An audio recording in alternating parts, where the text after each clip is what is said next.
सोचो तो रूह कांप उठती है। साल था 1698। फ्रांस की एक जेल की दीवारों के पीछे एक आदमी कैद था।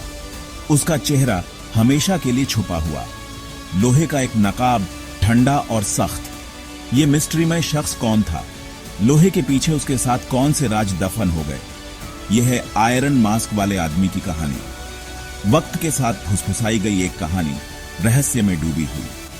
क्या वो कोई रईस था, सीक्रेट्स नीतिक खतरा, या कुछ और भयानक? सच्चाई इतिहास में खोई हुई आज भी हमें हैरान करती है।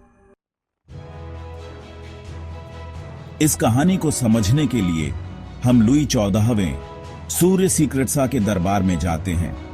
फ्रांस अपनी ताकत के चरम पर था, लेकिन सतह के नीचे साए मंफीरा रहे थे।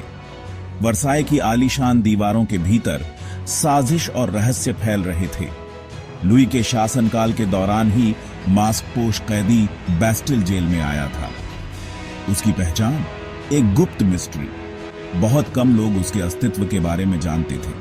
पूछने की हिम्मत तो और भी कम लोगों ने की।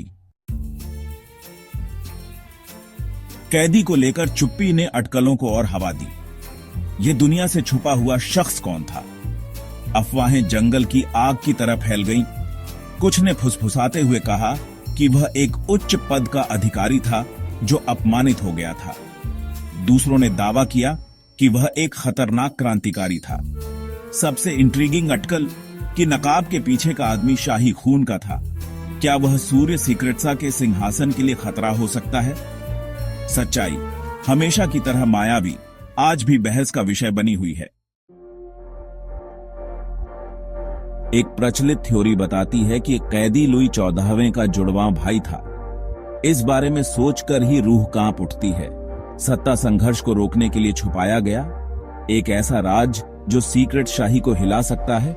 यह संभावना इंट्रीगिंग और परेशान करने वाली दोनों है। क्या आयरन मास्क वाला आदमी अपने वंश का शिकार था? सत्ता के खतरनाक खेल में एक मोहरा, रहस्य गहराता जाता है। एक और थ्योरी एक और फीरावनी तस्वीर पेश करती है। कुछ का मानना है कि कैदी लुई 13वें लुई 14वें के पिता का नाजायज बेटा था। एक ऐसा कांड जो फ्रांसीसी दरबार की फाउंडेशंस हिला सकता था। क्या नकाब सीक्रेट्सा के अपराध को छिपाने का एक बेताब प्रयास था? सूर्य सीक्रेट्सा के इस तरह के रहस्य से दबे होने के ख्याल से उनकी जटिल विरासत में एक और परत जुड़ जाती है। क्या सिनबोध और डर ने उनके कार्यों को प्रेरित किया? सवाल बाकी हैं। भाग 6, एक सुविधाजनक भेष। सभी थ्योरी इतनी ड्रामेटिक नहीं है। कुछ हिस्ट्रीकारों का मानना है कि नकाब लोहे का नहीं बल्कि मखमल का था। गोपनीयता का प्रतीक शायद, लेकिन क्रूरता का नहीं। क्या हो सकता है कि कैदी की पहचान जितनी हम सोचते हैं उतनी महत्वपूर्ण न रही हो? क्या नकाब कैदी की चुप्पी सुनिश्चित करने का एक जरिया था, उसकी पहचान मिटाने और पहचान को रोकने के लिए?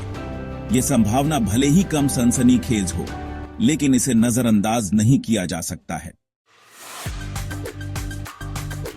भाग 7, साहित्य और फिल्मों में मास्क। आयरन मास्क वाले आदमी के स्थायी रहस्य ने सदियों से कलाकारों को मोहित किया है। अलेक्जेंड्रे डुमास के क्लासिक उपन्यास से लेकर अनगिनत फिल्म रूपांतरणों तक कहानी को बार बार बताया और सुनाया जाता रहा है। हर व्याख्या किंवदंती पर अपना खुद का स्पिन जोड़ती है। कहानी की स्थायी अपील उसके अनुत्तरित प्रश्नों में निहित है। यह हमें रिक्त स्थानों को भरने, नकाब के पीछे के आदमी और उसके द्वारा रखे गए मिस्टरियों की कल्पना करने की अनुमति देता है। भाग 8, स्थायी मिस्टरी। सदियों की अटकलों के बावजूद आयरन मास्क वाले आदमी की असली पहचान मायावी बनी हुई है। क्या वह एक सीक्रेट्स नीतिक कैदी था, एक बदनाम रईस था, या शाही खून का शिकार था? इसका जवाब इतिहास में खो गया, आज भी लोगों को मोहित और उत्सुक करता है। समय बीतने के साथ ही किंवदंती और मजबूत होती गई है। आयरन मास्क वाला आदमी गोपनीयता, अन्याय और अज्ञात की शक्ति का प्रतीक बन गया है। उसकी कहानी एक अनुस्मारक के रूप में कार्य करती है कि कुछ रहस्य कभी नहीं सुलझ सकते हैं। भाग 9, साजिश की एक लेगेसी। आयरन मास्क वाला आदमी रहस्य में डूबा एक शख्स।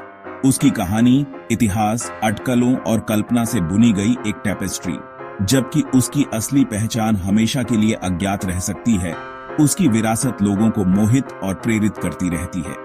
किंवदंती हमें मिस्ट्रियों की शक्ति, अज्ञात के आकर्षण और रहस्य के साथ स्थायी मानवीय आकर्षण की याद दिलाती है। आयरन मास्क वाला आदमी अतीत की एक फुसफुसाहट समय के साथ गूंजती रहती है।